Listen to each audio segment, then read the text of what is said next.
اتفاق کے بعد معاشی میدان میں پاک سعودیہ دوستی کا نیا باب، پاکستان اور سعودی عرب کا اقتصادی تعاون کے فریم ورک کا اعلان، وزیر اعظم شہباز شریف اور سعودی ولی عہد کے درمیان ملاقات کا مشترکہ اعلامیہ جاری، دونوں ممالک کا تجارت سرمایہ کاری کے لیے تعلقات مضبوط بنانے کا اعادہ، اقتصادی، تجارتی سرمایہ کاری اور ترقیاتی شعبوں کے کئی اہم منصوبے شامل، منصوبے باہمی تعاون، نجی شعبے کا کردار، تجارتی تبادلے بڑھانے میں معاون ہوں گے۔ دفتر خارجہ کے مطابق دونوں ممالک کے درمیان تاریخی شراکت داری کو مزید مضبوط بنانے پر اتفاق ہوا۔ فریم ورک کے تحت اقتصادی، تجارتی سرمایہ کاری اور ترقیاتی منصوبوں پر بات چیت ہوگی۔ توانائی، صنعت، کانکنی، آئی ٹی، سیاحت، زراعت اور فوڈ سیکیورٹی ترجیحی شعبے قرار دیے گئے۔ بجلی کی ترسیل کے منصوبے پر مفاہمتی یادداشت پر دستخط کی تیاری جاری۔ دونوں ممالک پائیدار شراکت داری کے قیام کے خواہاں ہیں۔ قائدین اعلیٰ سطح سپریم کوارڈینیشن کونسل کے اجلاس کے منتظر۔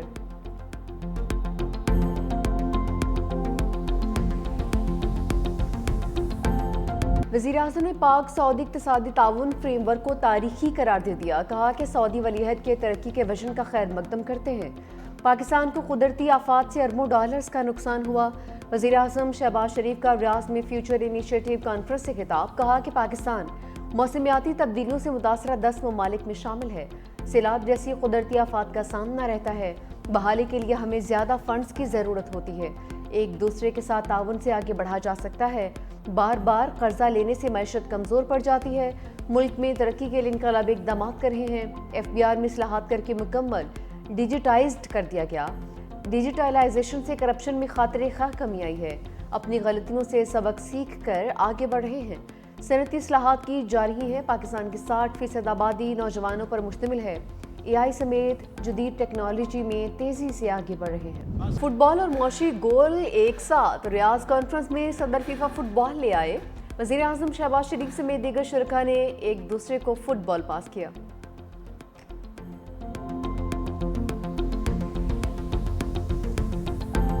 پاک افغان مذاکرات کو نتیجہ خیز بنانے کی ایک اور کوشش، پاکستان اور افغان رجیم کے درمیان استنبول میں مذاکرات کا چوتھا دور۔ پاکستان کا طالبان وفد سے عملی اقدامات کے لیے تحریری ضمانت کا مطالبہ، طالبان کی کالعدم ٹی ٹی پی اور دہشت گرد گروپوں کے خلاف کارروائی کی تحریری یقین دہانی کروانے سے گریز۔ پاکستان کا واضح موقف ہے، کسی بھی دہشت گرد تنظیموں کے حملے کا جواب اس کے ٹھکانے پر دیں گے۔ دہشت گردی ہوئی تو اس کا مناسب انداز میں جواب دیا جائے گا۔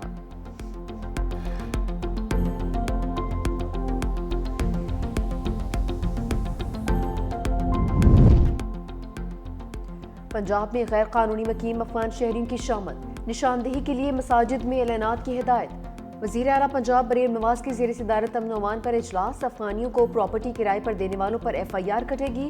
افغان سمیت کسی بھی غیر بے نامی اور مشکوک پراپرٹیز کے بارے میں رپورٹ طلب۔ خانوال میں غیر قانونی مقیم افغانیوں کو پراپرٹی کرائے پر دینے پر 5 مقدمات درج۔ افغان باشندوں کی نشاندہی کے لیے چہرے سے شناخت کی جدید ٹیکنالوجی کا استعمال۔ وزیر اعلیٰ پنجاب مریم نواز نے ہدایت دی، ذمہ داروں کو پکڑا جائے، کوئی بے گناہ زد میں نہ آئے۔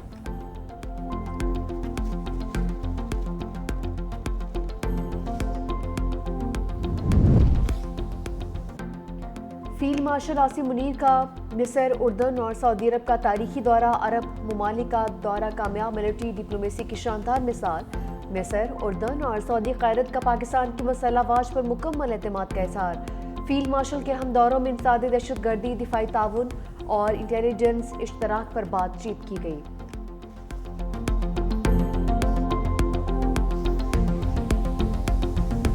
آزاد کشمیر میں حکومت سازی کے لیے بڑی سیاسی گیم، پیپلز پارٹی اور مسلم لیگ نون کے رہنماؤں نے عدم اعتماد کی تحریک پر دستخط کر دیے۔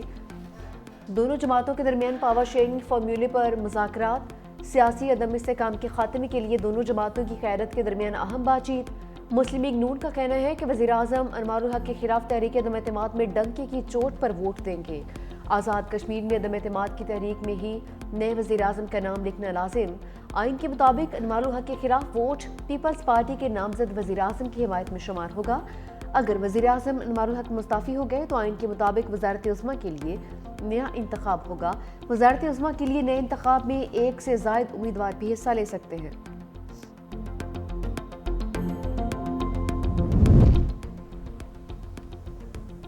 وزیر اعظم آزاد کشمیر انوار الحق کا تحریک عدم اعتماد پر چیلنج، استعفے کی بجائے تحریک عدم اعتماد کا مقابلہ کرنے کا اعلان۔ کہا نمبر گیم پوری ہے تو عدم اعتماد لائیں، اکیلا آیا تھا، اب میرے ساتھ دوست بھی ہیں، جب تک اختیار ہے کام کرتا رہوں گا، میری قدر میرے جانے کے بعد ہوگی۔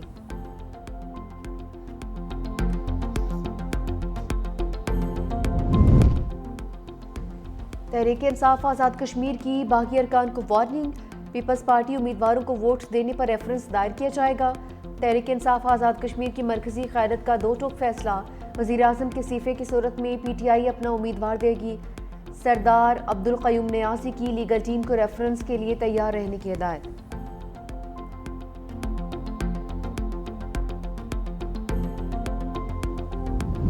عدالت نے بانی تحریک انصاف اور بشرا بی بی کی گرفتاری سے روک دیا۔ سیشن کورٹ اسلام آباد میں 9 مئی اور دیگر 5 کیسز کی سماعت۔ سابق وزیر اعظم اور سابق خاتون اول کی ضمانت قبل از گرفتاری میں توسیع۔ عدالت کی اگلی سماعت میں بانی کو عدالت میں یا بذریعہ ویڈیو لنک پیش کرنے کا حکم۔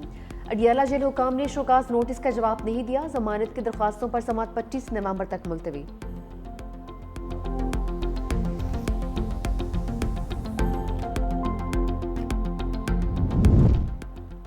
پاکستان دشمنی میں مبتلا بھارتی میڈیا کا ایک اور پروپیگنڈا بے نقاب۔ بھارتی جریدے فرسٹ پوسٹ کا جھوٹا دعویٰ، کہا کہ پاکستانی عسکری قیادت کا سی آئی اے اور موساد کے ساتھ معاہدہ ہوا ہے۔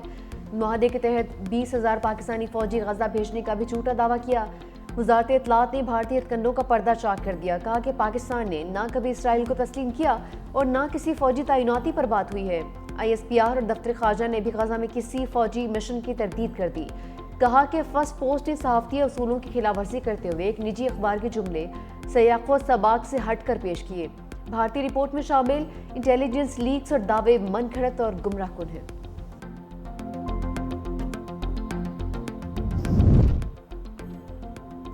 جنرل سائر شمشاد مرزا کا بنگلہ دیش کا سرکاری دورہ، chairman joint chiefs of staff committee کو جنرل وقار الزمان سے ملاقات، 2 طرفہ دفاعی تعاون کے فروغ پر اطمینان کا اظہار، افواج کے درمیان تعلقات مزید مضبوط بنانے پر اتفاق۔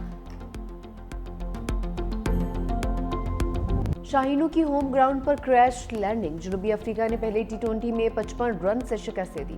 قومی ٹیم بولنگ اور بیٹنگ دونوں میں بری طرح سے فلاپ، مہمان ٹیم کے 194 رنز کے جواب میں 139 رنز پر ڈھیر، بابر اعظم بغیر کوئی رنز بنائے پویلین لوٹ گئے، جبکہ صاحبزادہ فرحان 24، سائمہ ایوب 37 رنز بنا کر آؤٹ، کپتان سلمان علی آغا صرف 2 رنز بنا پائے، عثمان خان 12، حسن نواز 3 رنز بنا کر چلتے بنے۔ جنوبی افریقہ کی پر اعتماد بیٹنگ، ہینڈرکس کی 50، ٹونی 33 اور ڈی کاکس نے 23 رنز بنائے۔ وزیر اعلیٰ سندھ مراد علی شاہ نے سندھ جاب پورٹل کا افتتاح کر دیا۔ تقریب سے خطاب میں کہا کہ ملازمتوں کے لیے بار بار ٹیسٹ اور دستاویزات جمع کروانا ختم کر دیا۔ تمام ٹیسٹ SIBA لے گا، وہ تمام ملازمتوں کے لیے کافی ہوگا۔ پورٹل پر ٹیسٹ اور انٹرویو پاس کرنے والے امیدواروں کا ڈیٹا میرٹ پر تیار ہوگا۔ جعل سازی سے بچنے اور میرٹ پر نوکری کے لیے سسٹم ڈیجیٹائز کیا ہے۔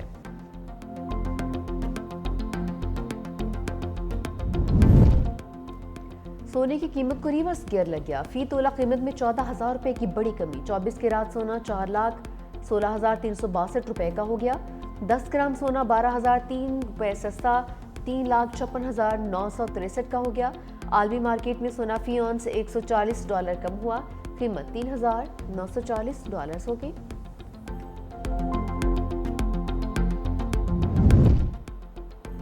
سندھ حکومت کا حیدرآباد سکھر لاڑکانہ میں اسکوٹی ٹریننگ پروگرام شروع کرنے کا اعلان، سینئر وزیر شجیل میمن کی زیر صدارت محکمہ ٹرانسپورٹ کا اہم اجلاس۔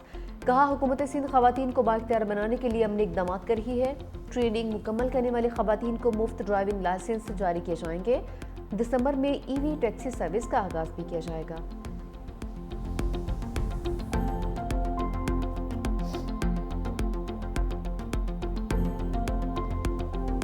اسموک کم کرنے کی ترکیبیں الٹی پڑ گئیں، پنجاب میں اینٹی اسموک کینن آلودگی میں اضافہ کرنے لگی۔ اسموک کینن پانی کا چھڑکاؤ کر کے آلودہ زراعت زمین پر لاتی ہے۔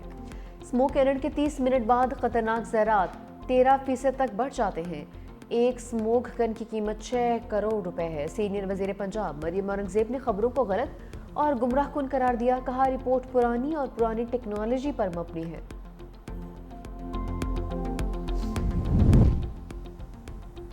ٹریفک قوانین توڑنے والوں کی اب خیر نہیں، کراچی میں ای چالان سسٹم کا نفاذ، 6 گھنٹے میں شہریوں پر 1.25 کروڑ روپے سے زائد جرمانہ۔ مجموعی طور پر 2662 چالان جاری کیے گئے۔ سب سے زیادہ چالان سیٹ بیلٹ نہ باندھنے پر کیے گئے ہیں، جن کی تعداد 1535 رہی۔ ہیلمٹ کے بغیر موٹر سائیکل چلانے پر 507، ریڈ لائٹ کراس کرنے پر 166، اوور سپیڈنگ پر 419 چالان کیے گئے ہیں۔ امریکہ کا صدر ہوں، ٹرمپ ہے میرا نام۔ جاپان میں جا کر ٹرمپ نے پھر کمال کر دیا۔ جاپانی وزیر اعظم نے ایک جگہ رکنے کا اشارہ کیا، ٹرمپ پروٹوکول نظر انداز کر کے آگے چل دیے۔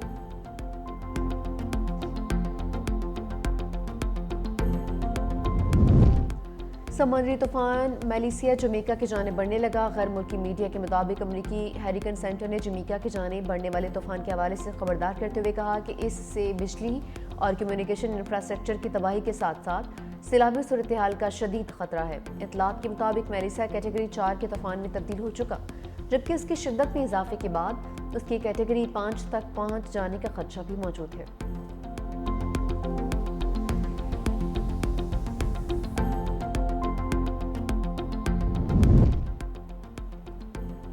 وکٹ کیپر بیٹر محمد رضوان کا سینٹرل کانٹریکٹ پر دستخط کرنے سے انکار۔ محمد رضوان کے علاوہ تمام کھلاڑیوں نے سینٹرل کانٹریکٹ پر دستخط کر دیے۔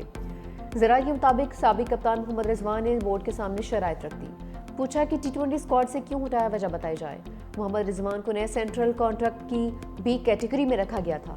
پی سی بی کی جانب سے 30 کھلاڑیوں کو سینٹرل کانٹریکٹ دیا گیا تھا۔